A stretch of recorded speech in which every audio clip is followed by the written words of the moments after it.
All right. So,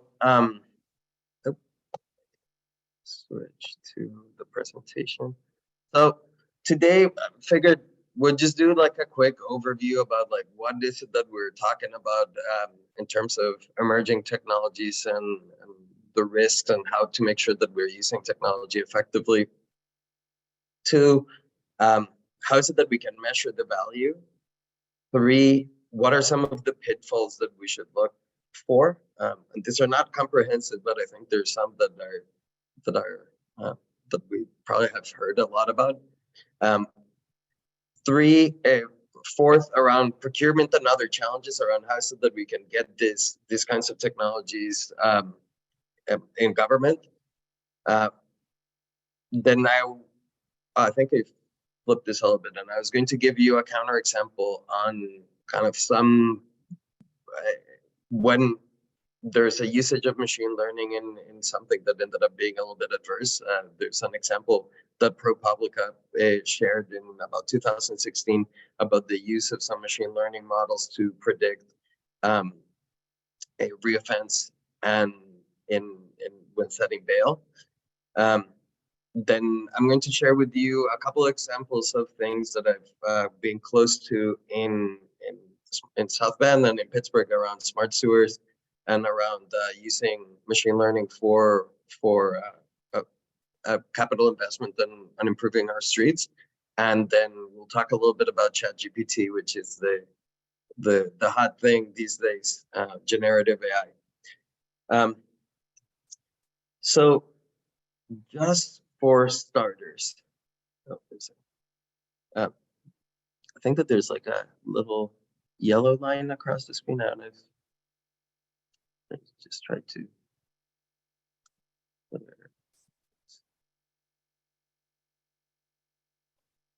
Okay. I think I was able to figure it out. All right. So again, one of the reasons why it's important, but based on the name of the conversation, there are pitfalls. There are times that when we implement a technology and we don't fully understand how it's going to operate, and just based on the novelty of it, there's times that we might end up having adverse outcomes. And there was a system and algorithm that was used and sold in the criminal justice space to judges who had to set bail. And what the tool did is it consumed information about the offender and tried to determine the risk of whether the offender is going to be involved in another crime to be able to set bail, which is something that judges have to do all the time. It is a difficult exercise to do because even without the support of additional data, a judge needs to consider a number of factors in making this decision. So generally, we would think it is a good application where we might have data and we might have other information to help make a really complex decision. In this particular case, what the researchers from ProPublica realized is that this particular algorithm over-identified the risk of reoffense for Black offenders, and it underestimated it for white offenders. So if you're a Black person, it tended to think that you're much more likely to recommit the offense. So it said the bail to be higher, or that you're at a higher risk. And for white offenders, it actually underestimated the risk. So there's bias in two sides. And as you imagine, obviously these decisions have an implication on these people. And part of what led to the discovery that there's these biases is the researchers started to use the algorithm against known data. They were able to test the algorithm against data to be able to figure out that based on the predictions, did actually an outcome actually happen or it didn't happen. As we talk a little bit about how machine learning works, this is one of the main things to look out for, especially in anything related to AI or machine learning, or big data. You might hear it as well. Is these are systems that help support come to conclusions based on really large amounts of data, but the type of data, the data that was used to train the model, like the data that was used to generate the kind of the intelligence, matters profoundly. So if you have data that tends to be biased, like for instance, we know that with 311, some communities tend to call 311 more likely than other communities. And this is well documented. There's some research that's been done, particularly in Boston, but this applies everywhere. So if we were to build a machine learning model based on 311 data, we'll expect that model to be biased. It will tend to over-represent or over-predict certain things. So we either have to account for that and adjust the model, but we should also be testing the models to make sure that they are accurate. And the portability of the models and some of these things are some of the things that we need to be considering. Again, like the ability of like transferring a model that was trained on one set of circumstances under one context and porting it to a different set of circumstances. So I just wanted to share one of the things why thinking about this is so important. Now, broadly, technology is neither good nor bad. I mean, yeah, like we talk about, look, and there's an article recently from the person who pioneered a lot of the work around neural networks, which is this technology tool that have enabled a lot of the more interesting applications in machine learning and in AI. And they're talking about how there's some really serious risks around artificial intelligence. The reality is, like, technology is neither good nor bad.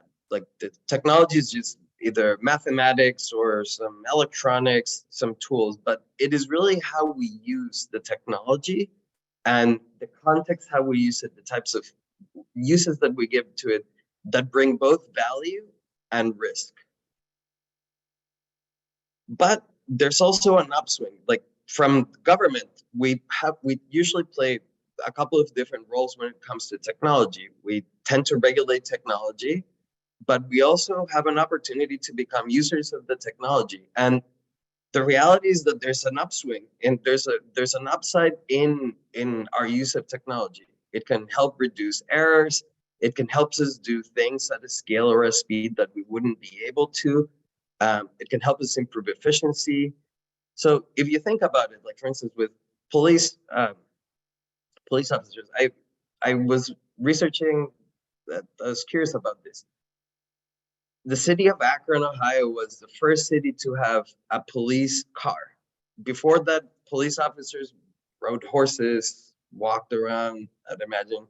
But Akron was the first city to have a police car. And you can start thinking about, like, there's some things that are unique about police cars that weren't available when there's horses and whatnot. It's easier to transport prisoners.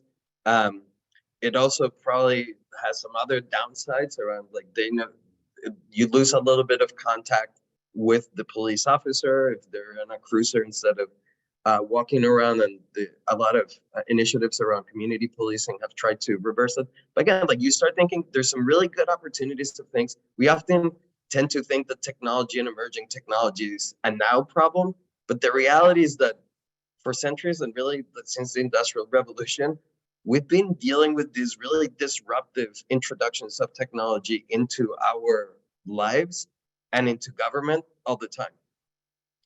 So figured we'll just talk about what are some of these kinds of technologies. So some of these are related to each other. If you're a technologist, you might recognize it, but yeah, just figured we'd call them out. One area that is very clear, especially in local government, around cameras or computer vision. So these are types of implementations of usually machine learning or big data, which give us the ability to detect objects, to identify and count how many objects, do this thing called semantic segmentations to try to help us identify what areas of a picture are occupied by different kinds of objects. So it is potentially very useful because a lot of what we do in government is we oversee physical spaces or production lines, even if you're doing health inspections or safety inspections in the agricultural space.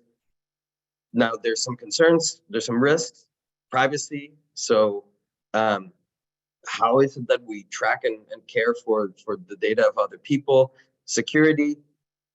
there's been examples of people using unsecured cameras, especially early on, where the cameras were not encrypted or they have very basic security protection. So, and someone without due authority might log in into the camera and be able to see what the camera is looking at without being, they shouldn't be able to do that.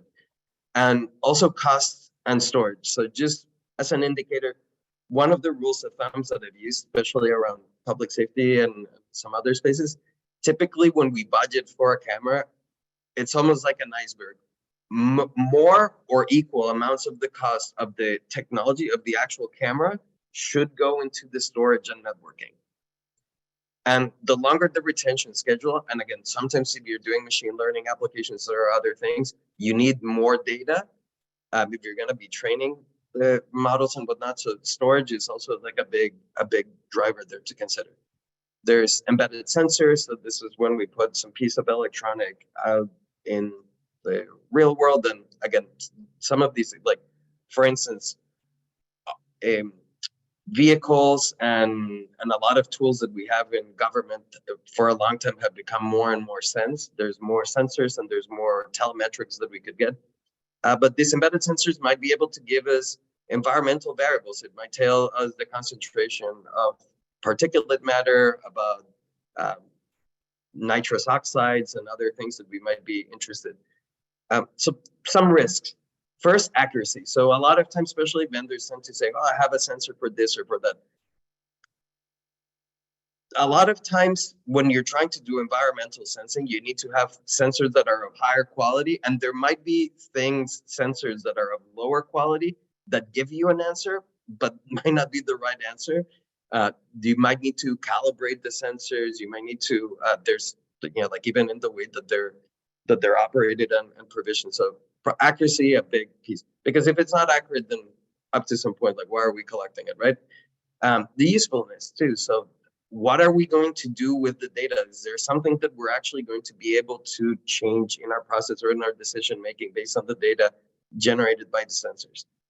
A couple of others, again, and we'll talk a little bit more about generative AI. So this is ChatGPT and some of the tools that have become prominent lately.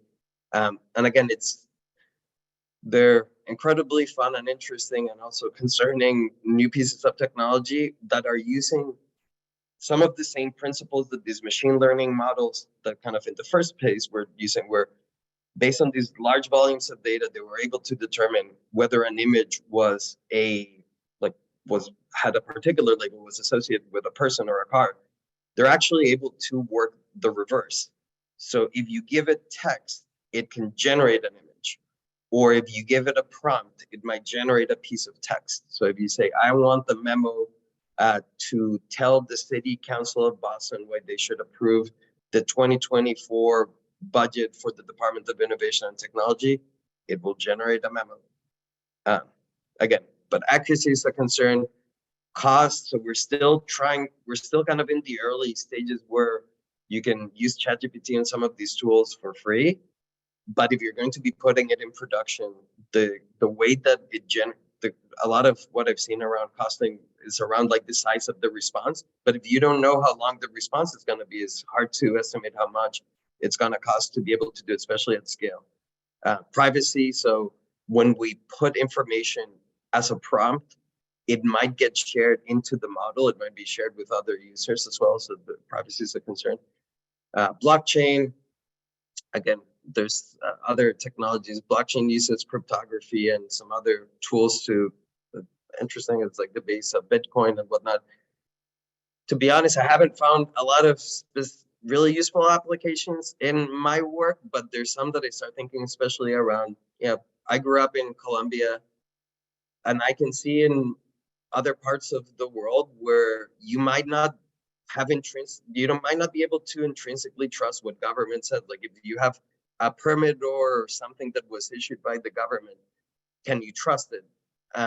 So blockchain, one of the things that it allows to do is like this multi-party verification, where and immutability. So like the ability of not being able to edit one record without having, you literally cannot edit one record alone without breaking the chain. So some interesting applications. Obviously, environmental costs. There's a lot of energy use in blockchain, and I was reading somewhere, I think like the usage of blockchain, the energy usage of blockchain at this point exceeds that of some countries. So very concerning. All right, so I figured talk a little bit about, right, how is it that we measure this success, or how is it that we even think about like how much should we be spending on these things, on this technology? So again, these are some reflections based on my experience.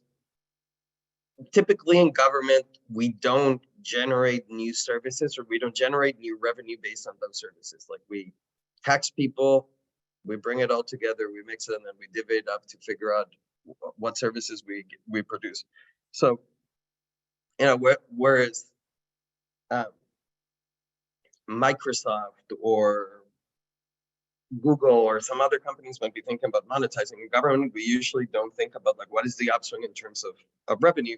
So we usually think about like what is the benefit in terms of cost. So we tend to be thinking, what is the value? What would we be doing without the technology? And this is what I was trying to indicate here with the red line, is like, what is that baseline expenditure that we would expect to spend on scanning? You know, we want to scan all of the public documents in Boston, and we know that it costs a few $100,000 to scan because we have to pay someone to scan it, and then they need to go and make sure that the right documents are getting scanned in the right place so that we can get the right metadata. But if we're able to use, let's say, machine learning to do the classification of the documents, so like we actually don't have to be thinking up front about like classifying the documents, that just can be all scanned at the same time, and then the computer can use machine learning to classify them correctly, maybe that saves like 20% of the cost of the scanning. Well, that 20% margin is now what we can think, oh, that's like the value of using the machine learning. And it'll come at a cost. So usually for me, like if the cost is lower than the benefit, then maybe it's worth exploring. And sometimes when we'll talk a little bit about the risk model, about how we procure some of these things, but that's generally how I think about the cost. One other use case, one other way of pricing this is, there's times that we know that there's going to be an increasing cost. So we'll talk about this with the smart sewer example, but sometimes based on a regulatory, right, like maybe there's a consent decree, maybe the city is mandated to ensure that some group of people are getting the same level of access to something, and the fines for not doing that would be really high. You could start thinking about like what that expected value of those fines are, like that expected value, even if it's not realized now, and then the reduction in risk around those fines is part of what helps you understand the financial incentive to implement some of these technologies. Just make sure there's no questions. I think that this is good. All right, so let's talk about some risk and pitfalls. I think foremost, the biggest risk and pitfalls is, does the technology actually get you the outcomes that you want? So a lot of times we implement, and it's easy in government, we can get a little bit overwhelmed. We have a lot of responsibility and a lot of work, but sometimes we might think, I joke sometimes, a Fitbit doesn't make you fit. So sometimes buying technology doesn't solve the problem, but technology can help complement what you're trying to do to solve the problem. So I'd say like the first pitfall is like, think, is this really a technology problem, or is it a process problem?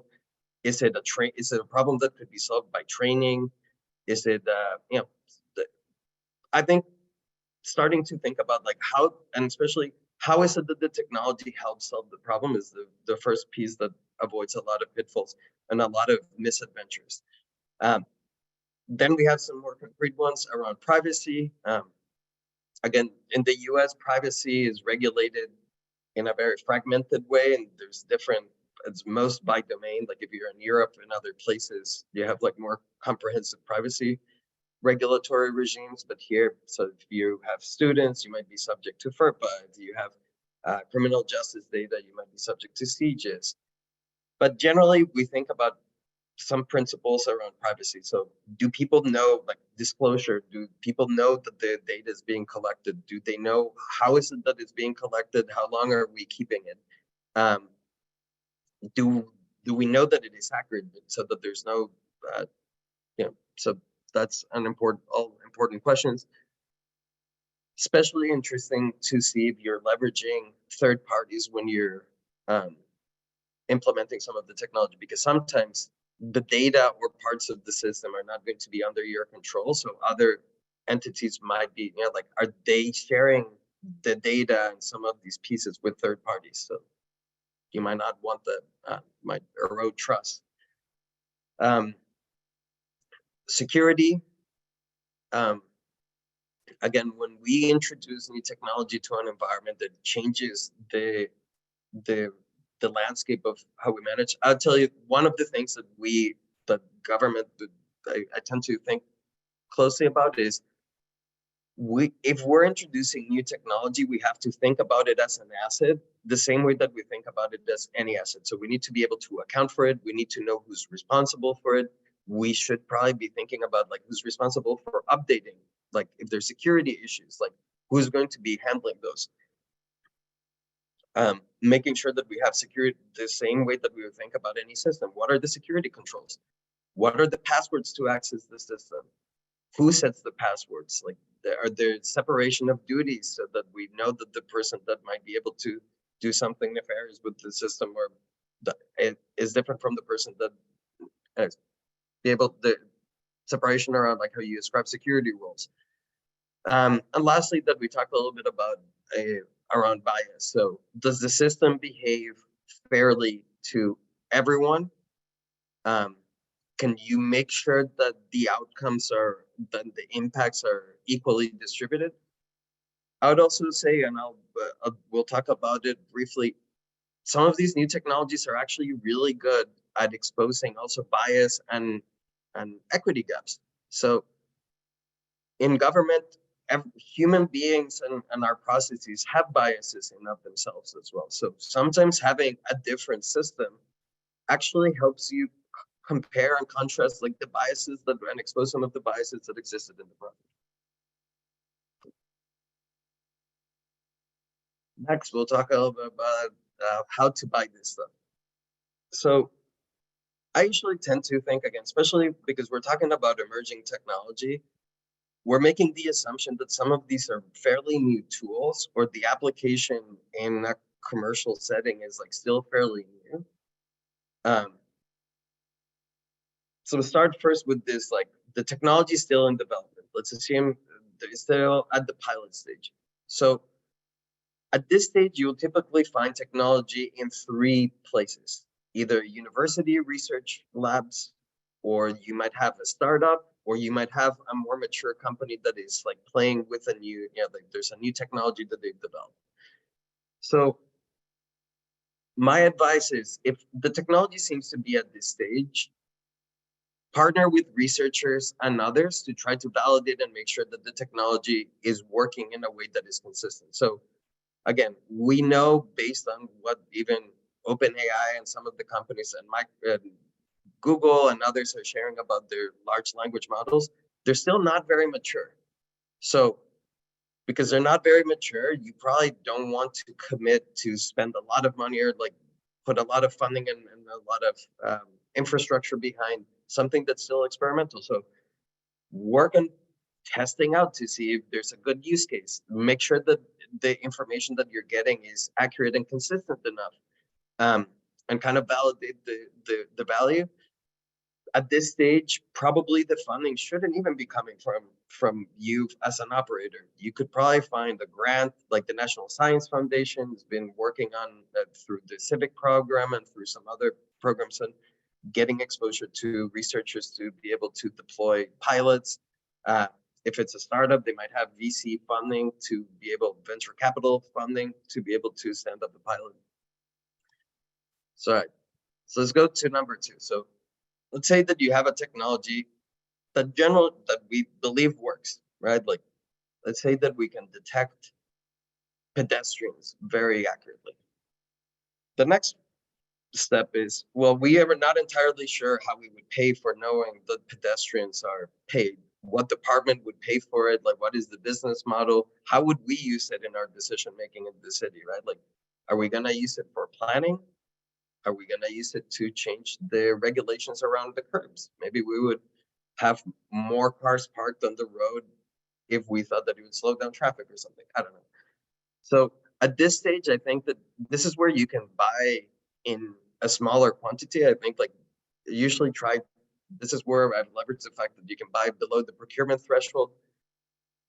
So be able to buy a little bit and then build a test case. Hopefully the closer that you are to reality of how you're thinking that it will operate, the better. So I'll share a little bit when we share about the use cases, how some of these, some examples of this. I think that the main goal of this stage is really trying to understand, is this technology something that is going to enable your operations beyond the current state? Is this something that will, and what does success look like? So what would, if the technology, like we talked a little bit about the usefulness, how would the technology being there really solve a problem? So like making sure that you have clarity around that outcome and being able to start measuring against that outcome is important. So let's just put it back to the compass example. Are you actually reducing the number of reoffenses on when you set bail? That'd be like a good outcome to measure. So like if we're gonna be piloting that, that's kind of what we would want to have in mind. And then in the final stage is like we do a full procurement. Again, in some cases you might, in some states, in some places, there's like single source availability. But if a technology is mature enough that, let's say that there's a couple of competitors that can offer it, you could do an RFP, or you can again leverage some of this whole source procurement. But I think that what is helpful is making sure that now that you understand those metrics, being able to incorporate some of those metrics into procurement and being able to continue to evaluate how is it that the technology is really providing value to you and to the problems that you're trying to solve, and be able to adapt as the circumstances change. Before we go there, maybe we stop and do some questions, or maybe let's do the next poll around procurement.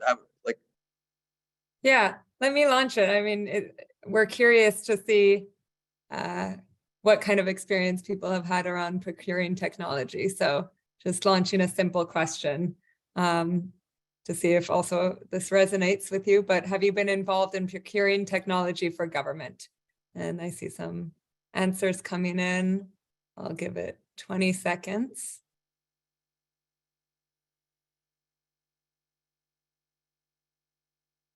Yeah, we're getting, we have 75% participated. Okay, let me close it in a couple of seconds.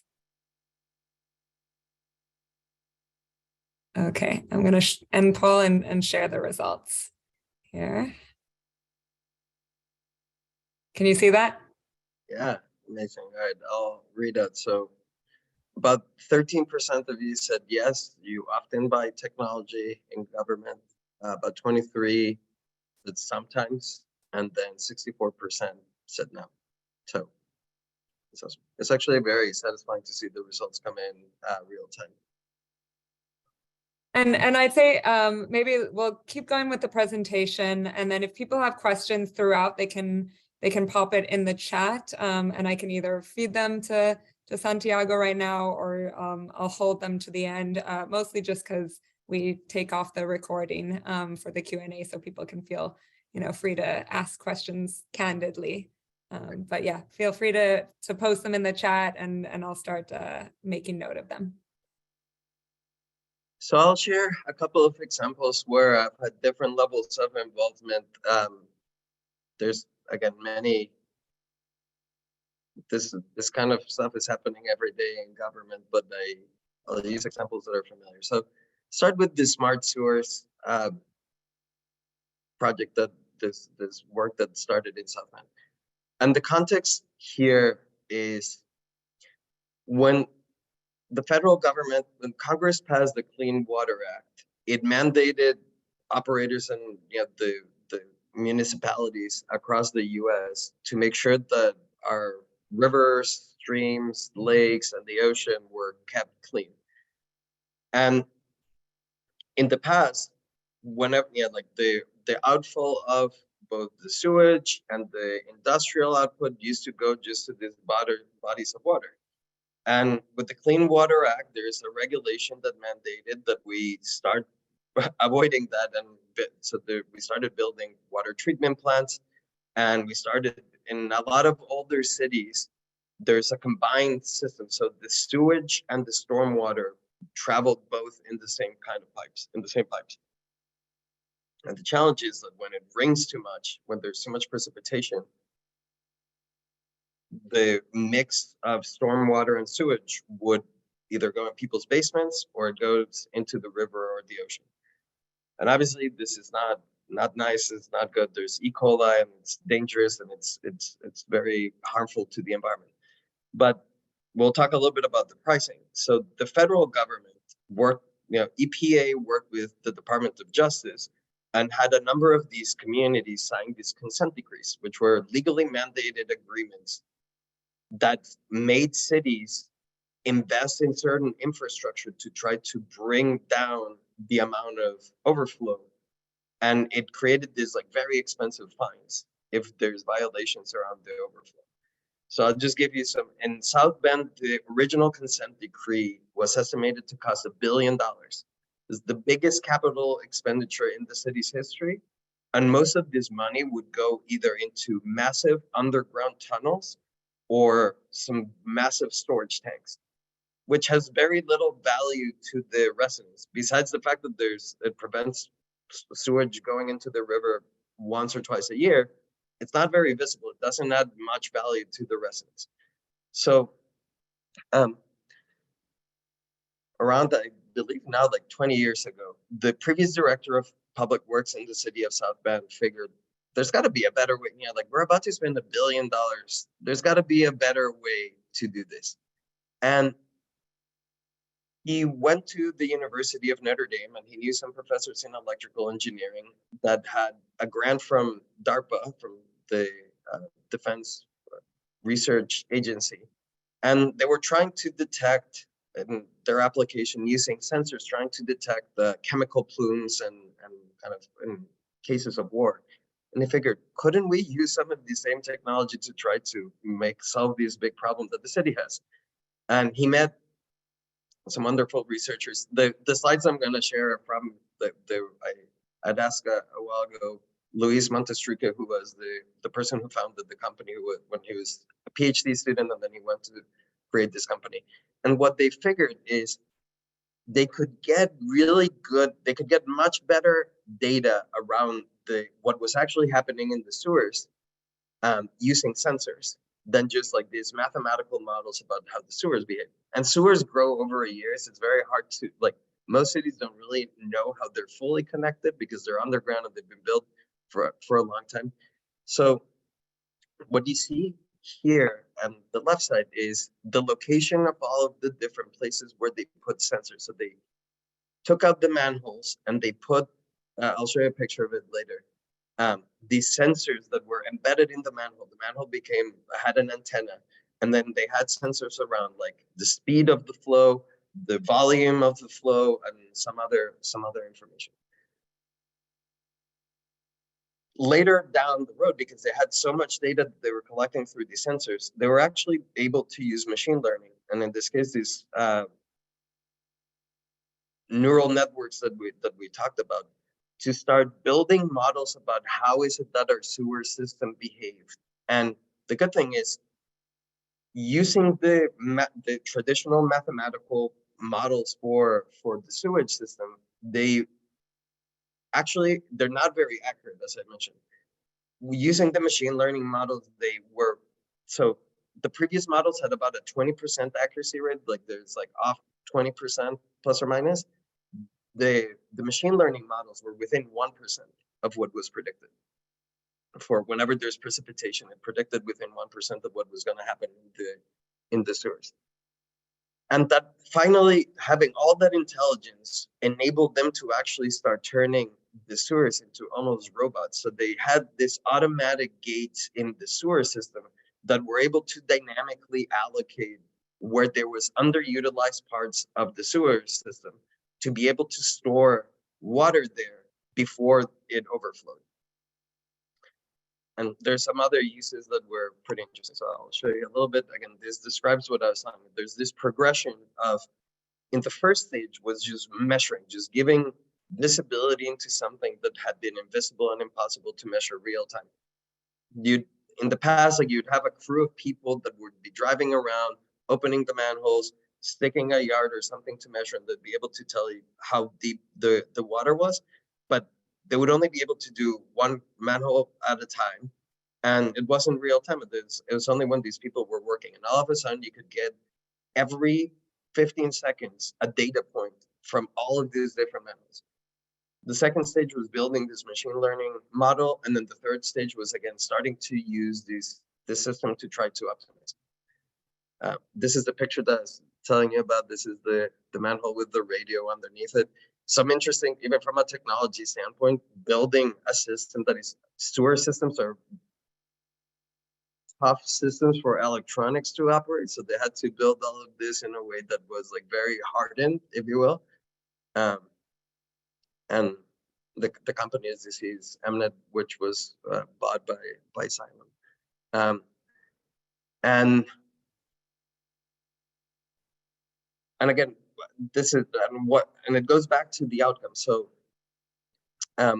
these are year after year, the amount of overflow, the volume of overflow, and this is, I think, like I think this is in millions of gallons that would go into the St. Joseph River in South Bend. And you can see here the improvement just with the monitoring. And one of the side applications that were not conceived at the beginning, what I told you, is because all of a sudden they had all these sensor data. In one of the cases, they started noticing that one of the sensors, when it was not raining, one of the sensors started to look like there was an increase in water, and they couldn't understand why. So they went and did an inspection, and they realized that there's this massive root system that was clogging the sewers, that if it had rained, it would have probably got clogged and there'd have been a massive overflow event because it would have caught with other things.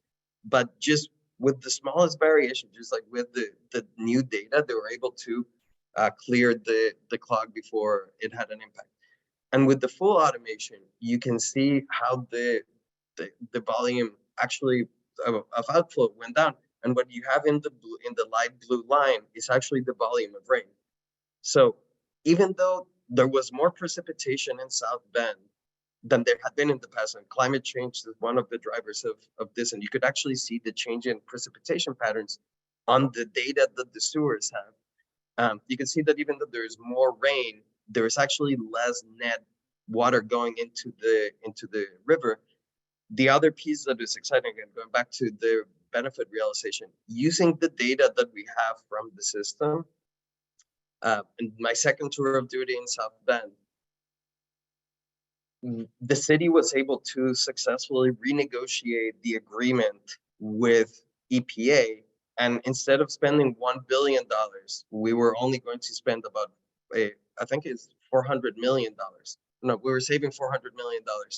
And it's a massive reduction in the capital investment, and actually the new plan focused much more on green infrastructure and other tools that would have a public benefit. And we wouldn't have been able to do it without all the data, because we were so sure about the answers that we were giving EPA, because we had better data than anyone about the quality of our sewer system. Yeah, see, happy red line trending down. All right. We'll go to the next example where I mix some Pittsburgh roots into South Bend experience.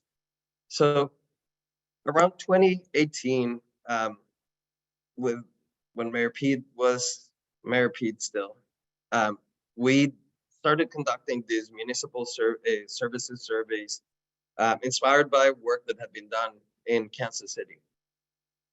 And we got the results.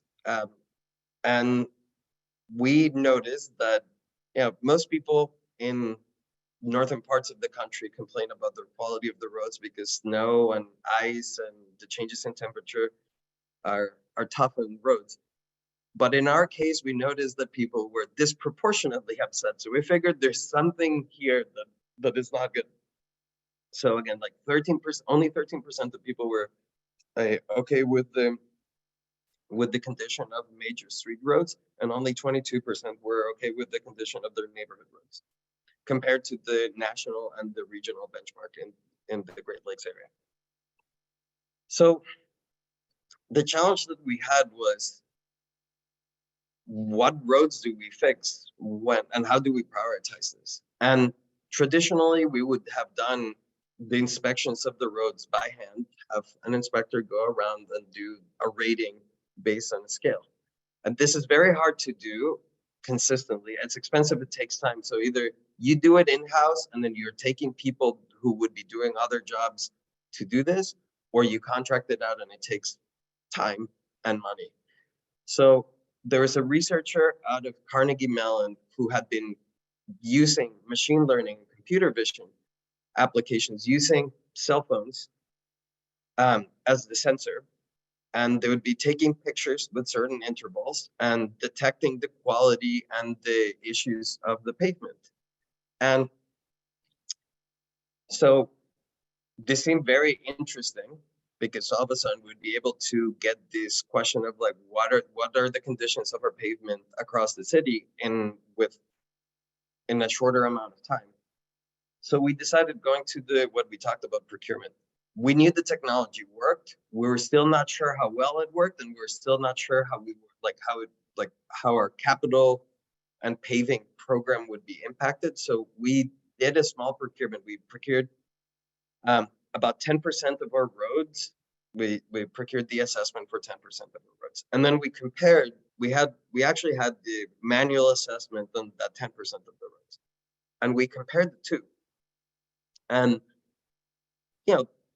the computer system didn't agree 100% with what the people were saying, but we felt that the loss of accuracy, the discrepancy, was okay, because the currency, the ability of having more real-time data and the ability of doing it at the scale that we needed was beneficial.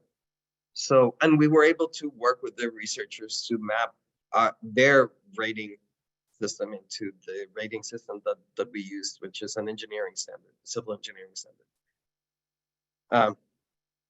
So the good thing is we were able to create, again, this like comprehensive examination of where the roads were in poor condition. You can actually see that this is a map that tries to map out the different demographic data with a map. It'll be hard to, but if you kind of go between the two maps, you'll start seeing that a lot of the areas where there are red dots, meaning that there are poor conditions of road, were actually correlated heavily with where our minority residents live, where our African-American residents live, the yellow dots, where Hispanic residents live, the red dots here. So we were able to uncover this like structural equity issue. And again, it might have been because for a number of reasons, but we just were not taking care of the roads in the lower income minority neighborhoods, as well as they were in poorer condition. And we built a capital plan investing I have it here. Yeah, so we invested $25 million. This is the largest investment in city streets. So it was very close to the investment that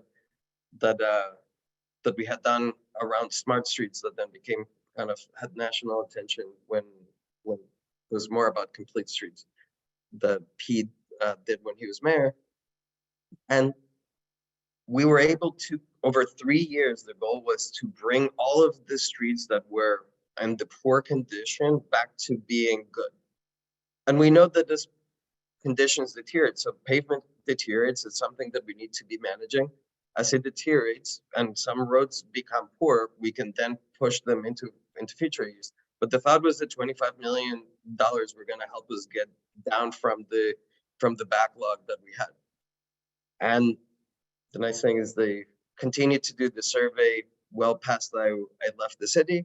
So we're able to see that some of these things, it's not perfect, but it's a significant improvement in the satisfaction of residents around the conditions of streets.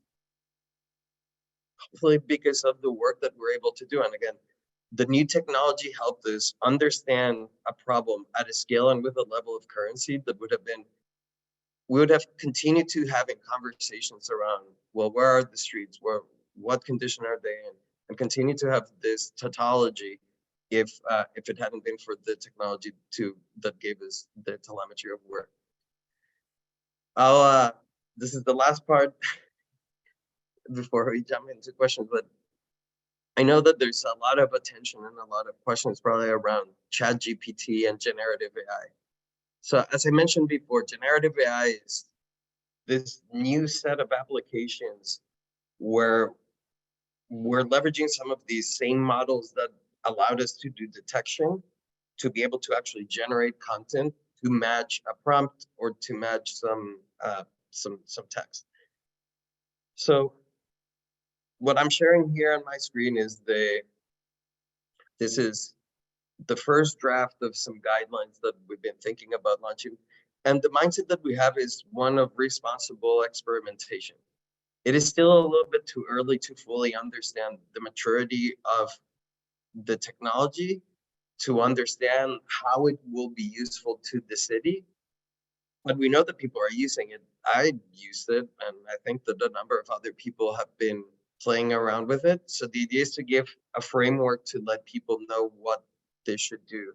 So some of the things that we've talked about is, again, some values around what are the kinds of things that we think that people should be prioritizing when they encounter ChatGPT. So privacy, security, risk management, public purpose. So like being able to articulate and tie back what is the benefit for a resident if we were to choose to do this, to use the technology, what is the benefit to the residents?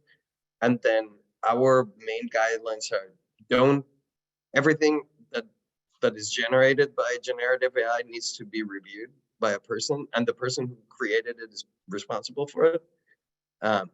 It's like the same as a calculator. You know, it doesn't matter what you type. It's not the calculator's fault if it gave you a bad response. It's the fault of the person who submitted the prompt. Two, making sure that no private or sensitive information is being shared in the prompt, because again, there's, especially with some of the free versions of what we use for accessing Bard or ChatGPT, might be shared with others unknowingly. And then again, being aware of bias and accuracy. So just because it's giving you an answer doesn't mean that it is the right answer. But it is pretty cool. And in an organization, yeah, like in government, we spend a lot of time generating information, writing memos, also consuming information. So we want to, wouldn't it be nice to summarize a long, complex document and have it be simplified and a little bit shorter? ChatGPT and Bard are able to do that fairly well, synthesizing and summarizing. I've tried it with my own writing. That's where I felt comfortable first, instead of like, and I think that if I was going to make a big important decision, I would definitely make sure that I'm reading the entire document that I'm basing my decision off. But it is just such a good ride around for me. English is not my native language. I sometimes realize that my construction, I think it's grammatically correct, or my English teachers from high school would be very upset. But the style, I think that it just is able to help me build things with a very natural English voice. And I think it's a really neat tool. So let's wrap it up before we have a discussion. So again, some takeaways. I think, first of all, technology is neither good nor bad. And it is also not new. We've been dealing with new advances in technology for some while, and it can be a little bit scary and it can be very exciting, but we should neither the fear nor the excitement take over. technology can serve a public purpose. We can use it in government to drive better outcomes for residents.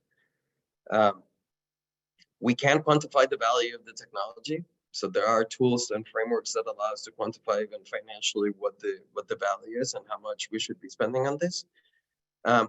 We need to be aware of the pitfalls around the privacy, security, bias, and ultimately, as I mentioned, that does it do what we think that it does? Does it do it accurately?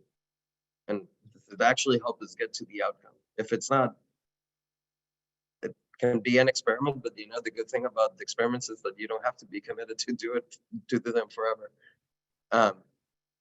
It is okay to experiment responsibly. I think experimentation is part of what helps us understand and get awareness. It helps us understand the limits of things, but we have to do it responsibly. We have to know what is the potential harm and risk associated with the experiments.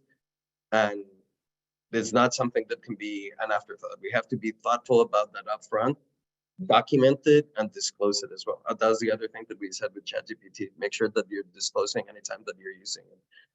Especially in government, we want to build trust. So sharing how we do things builds trust. And we want to manage and share the risk actively. We don't want to be the victims of the technology. We want to be active participants in the thought, even if you're procuring, even if you're using it, if you're not buying technology, but you're in a government organization, you care about this. I think that trying to involve yourself and have your voice be heard in the governance process, both how it gets procured, how it gets operated, I think that it is really important.